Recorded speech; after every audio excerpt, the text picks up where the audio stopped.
नमस्कार, मैं रवीश कुमार। मध्य पूर्व की रातें अब और ज्यादा भारी हो चुकी हैं। दुनिया भर में जहां लोग अपने अपने देशों की छोटी छोटी समस्याओं में उलझे रहते हैं, वहीं गाजा, इजराइल, ईरान और उससे जुड़े अरब देशों की जमीन पर एक ऐसी आग जल रही है जिसकी लपटें दूर दूर तक दिखाई दे रही हैं।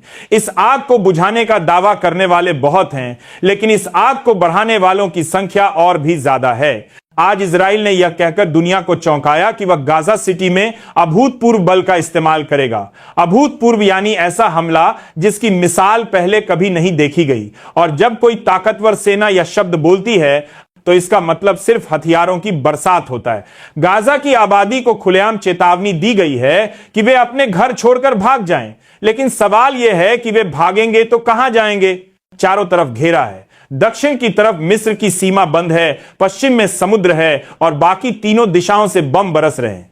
संयुक्त राष्ट्र की रिपोर्ट कहती है कि गाजा की आधे से ज्यादा आबादी पहले ही विस्थापित हो चुकी है। लाखों लोग स्कूलों, मस्जिदों और अस्थायी शिविरों में शरण ले रहे हैं। लेकिन शरण किससे मिलती है? अगर एक कमरे में 100 लोग ठूस दिए जाएं तो उसे शरण नहीं कहा जा सकता।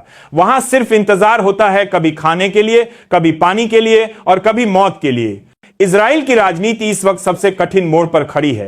प्रधानमंत्री नेतन्याहू पर दबाव बढ़ रहा है। अंतर्राष्ट्रीय मंचों पर उनकी आलोचना हो रही है। यूरोप में कई देशों ने साफ कहा है कि इस तरह की बमबारी युद्ध अपराध की श्रेणी में आती है। फ्रांस ने तो फिलिस्तीनी राज्य को मान्यता देने की घोषणा भी कर दी है।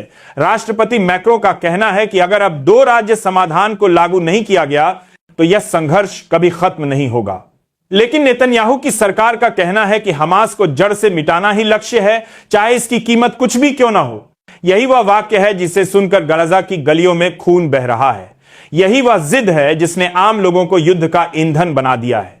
जब आप कहते हैं कि किसी संगठन को मिटाना है तो असल में आप बम गिराकर पूरी बस्ती को मिटा रहे हैं। आंकड़े बताते हैं कि मार्च से अब तक इजराइल की बमबारी में मारे गए हर 16 लोगों में से 15 आम नागरिक हैं। यह कैसा युद्ध है जिसमें आतंकवादियों से ज्यादा आम लोग मरते हैं? संयुक्त राष्ट्र सुरक्षा परिषद में गाजा में युद्ध विराम का प्रस्ताव लाया गया था, लेकिन अमेरिका ने इसे वीटो कर दिया। यह वही अमेरिका है जो बार बार कहता है कि उसे मानवाधिकार की चिंता है, मगर जब उसकी रणनीतिक साझेदारी की बात आती है तो मानवाधिकार की किताब पीछे रख दी जाती है। अमेरिका कहता है कि इजराइल को अपनी सुरक्षा का अधिकार है, लेकिन यह नहीं बताता कि गाजा के बच्चों को जीने का अधिकार क्यों नहीं है। ईरान इस पूरे मामले में नया अध्याय जोड़ रहा है। संयुक्त राष्ट्र सुरक्षा परिषद ने ईरान पर स्नैपबैक प्रतिबंध लगाने की प्रक्रिया शुरू की है। इसका मतलब है कि ईरान पर पहले हटाए गए आर्थिक और राजनीतिक प्रतिबंध फिर से लगाए जाएंगे। ईरान ने इसे अवैध बताया है और चेतावनी दी है कि इसके गंभीर परिणाम होंगे। ईरान की चेतावनी कोई खाली बयान नहीं है। यह वही देश है जो हिजबुल्लाह और अन्य संगठनों को समर्थन देता है। यानी अगर ईरान खुलकर मैदान में आ गया तो यह युद्ध सिर्फ गाजा और इजराइल तक सीमित नहीं रहेगा। हिजबुल्लाह ने सऊदी अरब से अपील की है कि वे पुराने मतभेद भुलाकर इजराइल के खिलाफ एकजुट हों।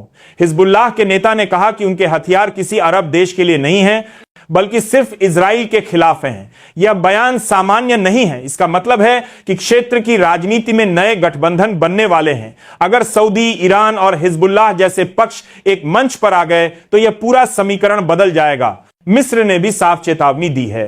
राष्ट्रपति अल सीसी ने कहा कि इजराइल अब उनके लिए सीधा खतरा बन चुका है। मिस्र कानूनी और राजनीतिक स्तर पर इजराइल का मुकाबला करने की तैयारी कर रहा है। मिस्र का यह रुख इसलिए अहम है क्योंकि वह गाजा की दक्षिणी सीमा पर है। अगर मिस्र अपनी सीमा खोल दे तो लाखों लोग वहां जा सकते हैं, लेकिन मिस्र जानता है कि यह कदम उसके अपने आंतरिक हालात को अस्थिर कर देगा। इसलिए फिलहाल सीमा बंद है और गाजा की आबादी एक खुले जेल में फंसी हुई है। यमन की तरफ देखें तो वहां भी हालात खराब हो चुके हैं।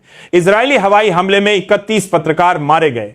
युद्ध में पत्रकारों का मारा जाना सिर्फ इंसानों की मौत नहीं होती, यह सच की मौत होती है। कैमरा अगर नहीं होगा तो दुनिया वही देखेगी जो बड़े देश दिखाना चाहेंगे। यही कारण है कि पत्रकार हमेशा निशाने पर रहते हैं।